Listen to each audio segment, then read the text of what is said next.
Türkmenistan koronavirusun ýaýramagyna garşy çärelerini ýene güýçlendirýär.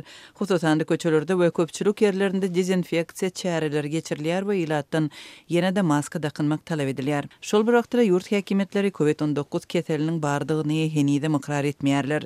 Şuňlar Türkmenistanyň günbatarynda şäher köçelerinde dezinfeksiýa serişdeleri sepilýär sebäpdäki habarçymyzyň sözlerine görä Türkmenbaşy we Balkanabad şäherinde dezinfeksiýa serişdeleri ýörüýti ulaglar hem traktorlar bilen köçelere tepilýär. Köçeleri dezinfeksiýa etmek işlerine arasaçylyk we epidemiologiýa stansiýasynyň işgärleri gatnaşýarlar, muňa yerli häkimetler gödökçülük edýär. Sugun aksam köçelere hlor erginlerini guýan sanitariýa we epidemiologiýa stansiýasynyň işgärleri doludy. Çäre häkimiň özü gödökçülük edýär. Häkimetleriň uly üns bermegi ýagdaýyň çynna kaydygyny görkezýär. Dip Adatlyk radiosynyň regiondaky habarçysy 24-nji ýylda habar berdi. Şeýlede onuň sözlerine görä geçen diňç günleri bazarlarda alyjylardan maska dakynmak talap edilip başlandy. Hususan da şenbe güni kenar bazaryna baranlar ýene de maska dakynmalydygyny hem el arasalyjy serişdeleri ulanmalydygyny bilip galypdyr. Bazar ýapyk diýesga hasaplanmaýar. Tomsuň başynda ýurt boýunça koronavirus çäklendirmeleri resmi taýdan gowşurylypdy. Hususan da açyk howada köplük ýerlerinde maska dakynmak talaby ýatyrylyp koronavirusun ýaýramagynyň öňüni almak boýunça häzirki çärelerin güýçlendirilmegi jemgyýetçilik transportynda hem edaralarda da gözeýilýär. Türkmenbaşy şäherindäki çağalar baglarynda enatalardan ýene de antiseptik bilen dezinfeksiýa süpürgüçleriň getirilmegi talap edildi. Bu barada Azatlyň habarçysy şeýle gurrun berdi. Adamlar ýaňy maska dakynmadylygy öwrenişdi. Indi maskasyz bolmagy ýene ruhsat berilmeýär. Duşenbe gününden başlap çağlar baglarynda çağlar antiseptik bilen çyýgly tüpürgüç getirmeli. Bularyň hemmesi ilatda howtula döredýär. Adamlar häkimetler koronavirus bar bolsa bar diýsin. Kim kuşgar bolardy we taýynlanyrdy diýýärler. Türkmenistanyň häkimetleriniň resmi taýdan aýtmagyna görä ýurtda COVID-19 henide çenli hasaba alınmandyr. Emma Tomsuň başynda ýatyrylan koronavirusa garşy berk çäklendirmeleri şu aýda belli bir derejede dikeldilip başlanypdy. 8-nji ýylda Azatlyň Aşgabatdaky habarçysy paýtagtdaky hastahanalaryň barýanlardan maska talap edip başlandygyny habar berdi. Koronavirusa garşy talaplaryň güýçlendirilmegi entek resmi taýdan eglan edilmedi. Şeýlede bolsa bu aralykda çeşmelere görä Türkmenistan 1-nji awgustdan başlap täze çäklendirmelerin girdilmegini göz öňünde tutýar. Azatlyň ýurdun saglygy saklaýyş urlawyndaky çeşmesine görä hökümet häzirki wagtda anyk hereket planynyň üstünde işleýär. Hökümet muny makullasa çäklendirmelerin 1-nji tapgary 1-nji awgustdan 20-nji awgust aralygyna girdiler we soňra olaryň güýji uzaldylyp biliner diýip çeşmämiz göz öňünde tutulýan çäklendirmeler barada şeýle gurrun berdi. Öňümüzdäki aýdan başlap toý mekanlaryň, bazarlaryň, restorandyr, garwanşhanalaryň işlerini çäklendirmek göz öňünde tutulýar. Mundan başga da virusyň ýüze çykan sebitlerine onuň gerimine laýyklykda sary, gyzyl derejelerini bermek planlaşdyrylýar. Muňa görä de soň goşmaça haýsy çäklendirmeleriň girdiljekdigi kesitlener. Türkmenistan öz çäginde COVID-19'un ýokdugyny öňe sürýän ýeketäk ady däl döwlet bolup galdy. Türkmenistan bilen bilelikde 2 ýyllap öz çäginde koronavirusyň ýokdugyny öňe süren Demirada Koreýa 10-njy maýda COVID-19 keseline uçuran ýagdaýlary ilkinji ýa-da resmi taýdan boýun aldy we şol aýyň dowamında günde 100 000-den gowrak adamyň kesellenligini ma'lum etdi. Adatlyň habarly çeşmelerine görä Türkmenistanyň häkimetleri resmi taýdan ikrar etmeselerde koronavirus bilen kesellenleriň hem ölenleriň hasabyny ýöredýärler. Hususan da çeşmelere görä 2021-nji ýylyň oktyabr aýyna çenli Türkmenistanda koronavirusdan 25 000-den gowrak ölüm hasaby alınıpdyr. Mary welaýetinde internetiň tizligi ýene peseldi. Munyň bilen bagly şu günler onlarça marly Türkmen Telekomyň yerli edarasyna üýşüp internetiň hiliniň yaramazlaşmagyndan şikaýet edýär. Welaýetiň internet üpçünçüliginiň hili we ilatyň ýüzüňi bolýan kynçylyklary barada Adatlyk radiosynyň habarçysy sebitden maglumat berdi. Onuň sözlerine görä Mary şäherinde we Bayramaly Sakarçagy etraplarynda öýlere çekilen internet kadaly işlemän ýygyderli kesilýär. Bu ilatyň daşary ýurtlardaky dogan garyndaşlary bilen habarlaşmak şeýle-de ýaşlaryň daşary döwletleriň ýokary jaýlaryna online signal tapşyryp okuwa girmek mümkinçiliklerini çäklendirýär. Resmi namalar ýygnap ensem aýlap taýýarlyk gören ýaşlar internetiň tizliginiň petligi sebäpli online signallar tapşyryp bilmeýärler. Hatta olar signalların geçirilen saatlerine hem girip yetişmänkä internet kesilýär. Käbir ýokary hujalarynyň saatleri orta dolup etiklenipdir. Olary diňe VPN ulgamlary arkaly girip bolýar.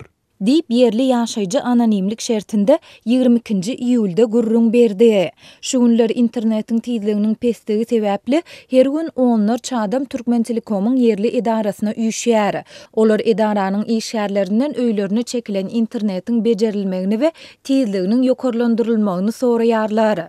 Ençeme günwäri Türkmen Telekom'a gatnayan adamlaryň arasynda şikaýetleri dinlenmeýändige we kadaly internet üçünçüligi ýola goýulmaýandygy sebäpli işgärler bilen gowlaşanlar hem köp. Biz täze prezident saýlananda bu bir ýaş kakasy ýaly bolmaz. Ýollaram internetde açar köp bilmeýän zatlarymyzy öwreniriz, dünýäni göreriz diýip umyd edipdik. Emma umydymyz puja çykdy.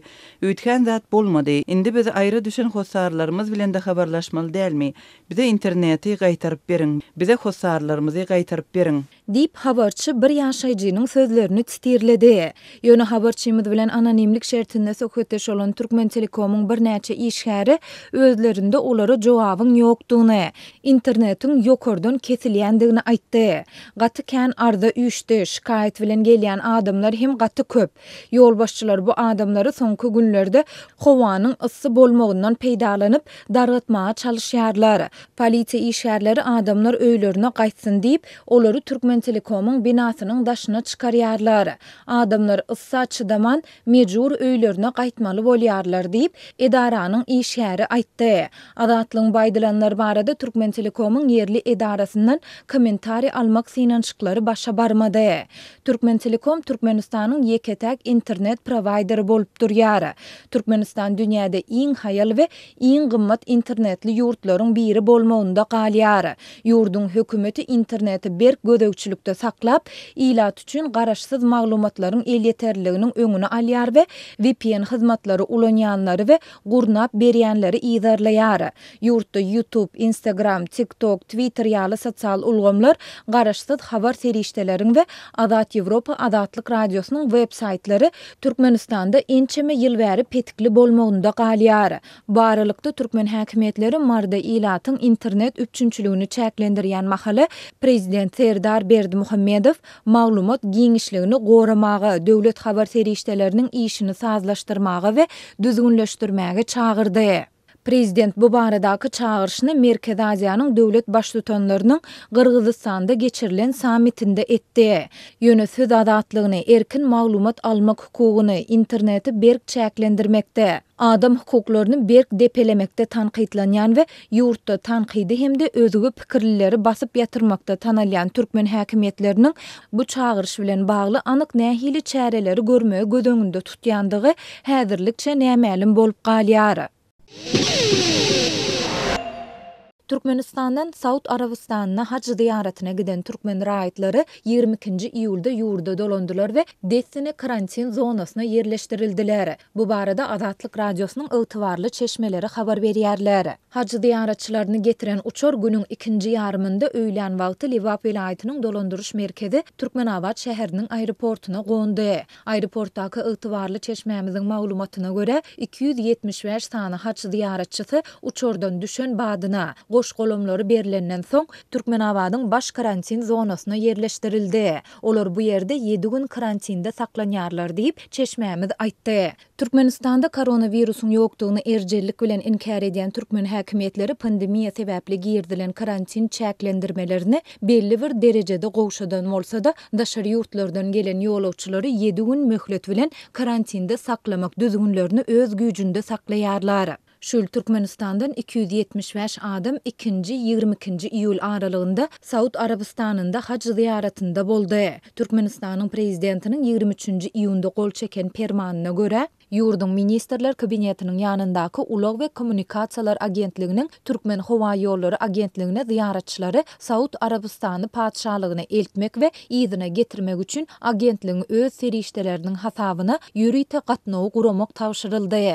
Türkmenistanyň döwlet telewiziýasy we köpçülikligiň habar beriş serişdeleri hac ziyaretçileriniň Saud Arabistanyna gidendigi baradaky maglumatlary 2 iýulda ilat köpçüligine ýetirdiler. Ýöne Türkmenistanly ziyaretçileriň hac parzyny Türkmenistany berjay edip 22-nji iýulda ýurda dolanandygy barada henüz hiç ýyly habar bermediler. Aşgabatyň aeroportundaky ygtybarly çeşmämiziň maglumatyna görä, türkmen mediasy haç ziyaretçileriniň ýurda dolanandygy barada olaryň karantin möhleti tamamlanandan soňra habar bermegi meýilleşdirýär. Haç ziyaretçileri 28-nji ýylda Türkmenabadyň aeroportundan Aşgabada uçarlar. Olar Aşgabadyň halkara aeroportuna baryp düşende, şonda telewiziýa ýazga düşürerler we watan habarlar gepleşiginde haç ziyaretçileriniň Saudi Arabistanyndan ýurda dolanandygyny görkezerler.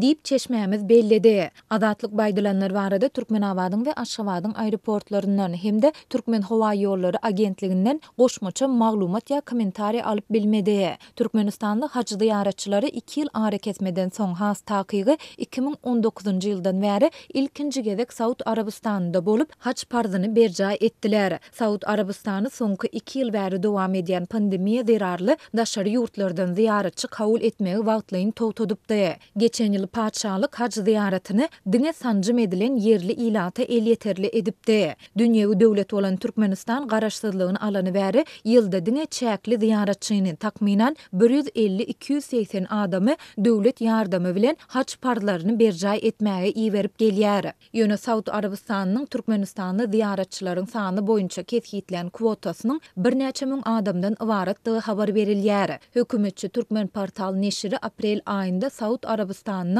bu ýyl Türkmenistana 2083 haç kwotasyny berendigini habar berdi. Galy bersede habarçylarymyz Türkmenistanda haç ziyaretiniň guramaçylygynyň töweregindäki para berim barada hem her ýyl diýen ýaly habar berýärler. 17-nji iýunda haç ziyaretine dalaşýar bir Türkmenistanly şu ýyl haç ziyaretine her welaýatdan sähelçe adamyň gitmegine ruhsat berilýändigini, ýöne ziyarete dalaşýarlaryň sanyny goşulmak üçin din resmiýleriniň araçlaryň üstü bilen özünden ilki $3.000 soňra $4-5.000 möçöründe töleg sorandygyny gurrun beripdi. Şu aýyň başynda bolsa Adatlyň habarçylary we çeşmeleri Libap welaýatyndan haç ziyaretine 44 raýatyň iýerlendigini we olaryň aglabasynyň öňkü wezipeli resmiýlerdigini ýa-da telekeçilerdigini anykladylar. Türkmen häkimetleri haç ziyaretiniň guramaçylygynyň töweregindäki para berim barada mesele gozlamaýarlar.